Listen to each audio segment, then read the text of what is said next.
देखा ये संजय भैया बोला। एगो मेहरारू अच्छा अच्छा यही सावन के महीना में अच्छा अपने सखी से कैसे कहत बा कैसे? कि घटा घेरी घेरी हो घटा घेरी घेरी बरसले बदरिया सखी आ गइल अनहरिया सखी ना घटा घेर घेर बरसले बदरिया सखी आ गइल अनहरिया सखी ना। घटा घेर घेर बरसले बदरिया सखी आ गइल अनहरिया सखी ना।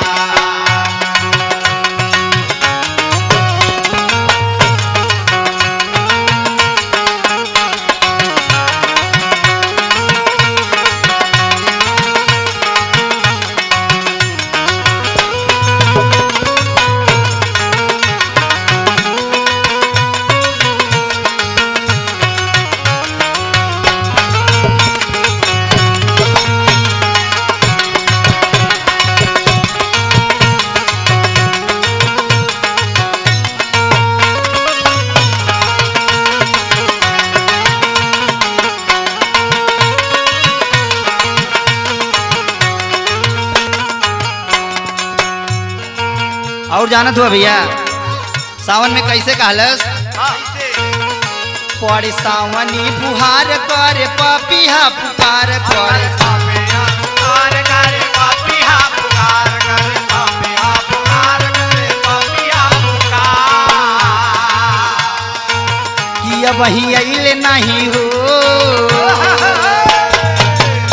अब ही अइले नाही मोर या नवैया सखी आ गइल अनहरिया सखी ना अब ही अइले नाई मोरया नवैया सखी आ गइल अनहरिया सखी ना। अब अइले नाई मोरया नवैया सखी आ गइल अनहरिया सखी ना।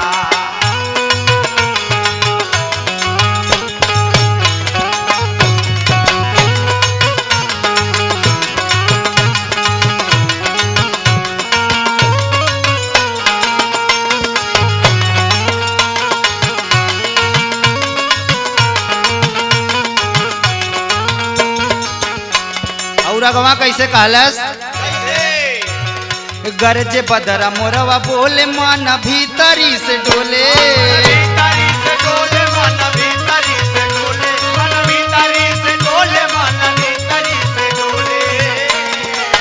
कि डर लागे बड़ी हो कि डर लागे बड़ी बहे जब बयरिया सखी आ गइल अनहरिया सखी ना डर लागे बड़े बड़े जब बयरिया सखी आ गइल अनहरिया सखी ना। डर लागे बड़े बयरिया सखी आ गइल अनहरिया सखी ना।